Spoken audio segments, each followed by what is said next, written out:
আসসালামু আলাইকুম। আমি কৃষিবিদ মোহাম্মদ ওমর আলী। আমার সাথে আজকে আছেন বাংলাদেশ কৃষি বিশ্ববিদ্যালয়ের অ্যাগ্রোনমি ডিপার্টমেন্ট অর্থাৎ কৃষি তত্ত্ব বিভাগের একজন senior professor doctor Mohammad Mashiur Rahman sir. তো স্যার দীর্ঘদিন যাবৎ চিয়া সিড এবং কিনুয়া সিড এই দুইটা সিডকে আসলে বলে সুপার ফুড। এই অর্থাৎ এই যে বীজকে বলে হচ্ছে সিড বা বীজ যেটাই বলে না কেন এটিকে সুপার ফুড বলে। স্যার দীর্ঘদিন যাবৎ এটি নিয়ে কাজ করতেছেন। তো সুপার ফুড আসলে কি, আমরা যদি একটু সংক্ষেপে বলি, যে সকল খাবার আমাদের শরীরে পুষ্টি উপাদান সরবরাহের পাশাপাশি আমাদের শরীরের রোগ প্রতিরোধ ক্ষমতা বৃদ্ধি করে সেই সকল খাবারকে আমরা সুপার ফুড বলি। তো চিয়া সিড তেমনই একটি সুপার ফুড।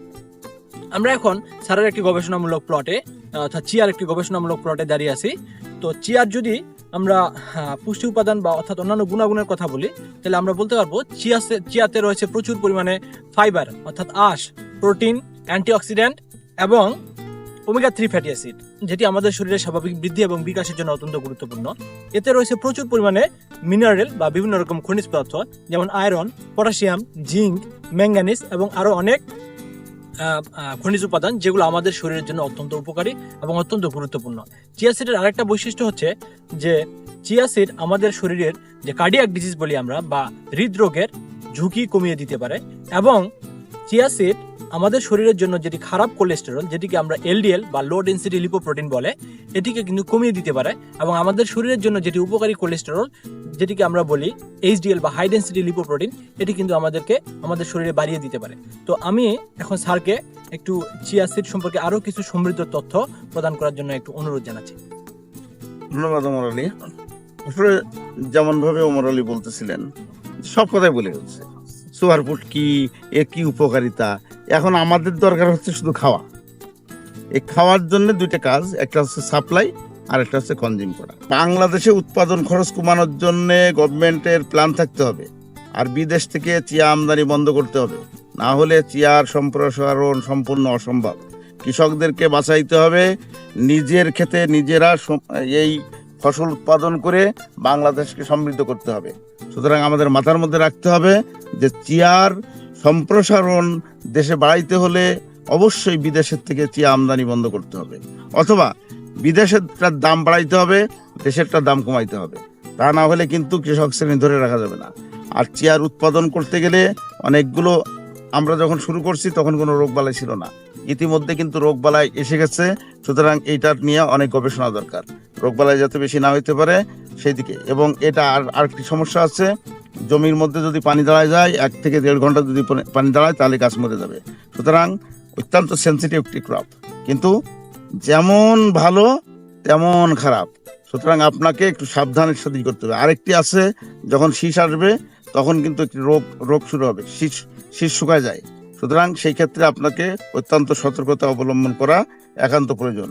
কিন্তু আমি বলবো প্রথমে আপনারা খাওয়া শিখুন, কারণ যে উপকারিতার কথা বলা আছে সেই উপকারিতা যদি আমি আমার জীবন থেকে বলি, 2016 সাল পর্যন্ত আমি প্রতিদিন 2টা করে ক্যাপসুল খাইতাম। কিসের জন্য? গ্যাস্ট্রিকের জন্য। যখন আমি চিয়া সিড শুরু করছি তারপর থেকে আমার এই ক্যাপসুল খাইতেও হয় না, ক্যাপসুলের জন্য টাকাও দিতে হয় না। তাহলে আমি কত হাজার টাকা বাঁচাইলাম সেটা আপনারাই চিন্তা করেন। দ্বিতীয়ত, এই ক্যাপসুল খাওয়া মানেই হচ্ছে আরো রোগকে ইনভাইট করা। সুতরাং অন্য রোগের হাত থেকেও কিন্তু আমি বেঁচে গেছি। সুতরাং আমি আমার দ্বারা এইটুকু প্রমাণ করতে চাই যে বাংলাদেশের মানুষ যদি চিয়া সিড খাওয়া শুরু করে তাহলে সে অবশ্যই সুস্থ থাকতে পারবে। এবং সুস্থ থাকা মানেই ডাক্তারের কাছে কম যাইতে হবে, ওষুধপত্র কম খাইতে হবে। আপনি দেখেন অধিকাংশ মানুষ কিডনি ডিজিজে ভুগতেছে। চিয়া সিড খাইলে কিডনি ডিজিজ তো হবে না, কারণ হচ্ছে কি আপনার সমস্ত বডি ফাংশনিং করবে, ইমিউনিটি সিস্টেম বুস্ট আপ হবে। তারপরে হচ্ছে আপনার ইয়েগুলো মানে শিরা উপশিরাগুলো ক্লিয়ার থাকবে, অর্থাৎ আপনার হার্ট ডিজিজ হবে না। তো সুতরাং আপনাকে স্ট্রোকও হবে না। সুতরাং আপনি যদি ভবিষ্যতের প্ল্যান এখন না করেন তাহলে কিন্তু বিপদে পড়িয়া তারপরে আপনি প্যারালাইজড হয়ে গেছেন, তারপরে চিয়া সিড খাইবেন, তাতে লাভ কি? সুতরাং আগের থেকে শুরু করেন।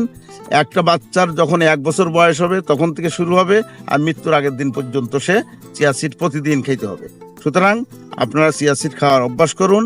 আর উৎপাদন কোনো সমস্যা না, উৎপাদন আমরা যেহেতু করতেছি, উৎপাদন শ্রেণীকে বাঁচাইতে হলে অবশ্যই চিয়ার বাজার দাম বাড়াইতে হবে। এবং সেই ক্ষেত্রে গভর্নমেন্টকে ভূমিকা পালন করতে হবে। বিদেশ থেকে যে চিয়া আমদানি হচ্ছে এটাকে নিরুৎসাহিত করে দেশীয় শিল্প হিসেবে এটাকে ঘোষণা করে এটার উৎপাদনের দিকে আগাইতে হবে। আমার মনে হয় যত দ্রুত আমরা এই সত্যগুলো উপলব্ধি করব ততই আমরা মানে নিউট্রিশনাল সিকিউরিটির দিকে যেতে পারবো। বাস্তবে নিউট্রিশন রয়েছে এর মধ্যে। সুতরাং এইগুলো খাওয়ার অভ্যাসের ব্যাপারে আমাদেরকে জনগণকে সচেতন করে তুলতে হবে এবং তার ভূমিকা পালন করবে কে? গভর্নমেন্ট।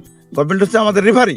সুতরাং উনি যদি না বুঝেন তাহলে আমাদের বুঝবে কে? সুতরাং আমি আহ্বান জানাবো গভর্নমেন্টের যারা মেশিনারি আছে তারা সচেষ্ট হয়ে জনগণকে বাঁচানোর জন্য এগিয়ে আসবেন এবং আমি আশা করি আমাদের একটি সুস্থ সুন্দর জাতি উপহার দিতে পারবো। ধন্যবাদ।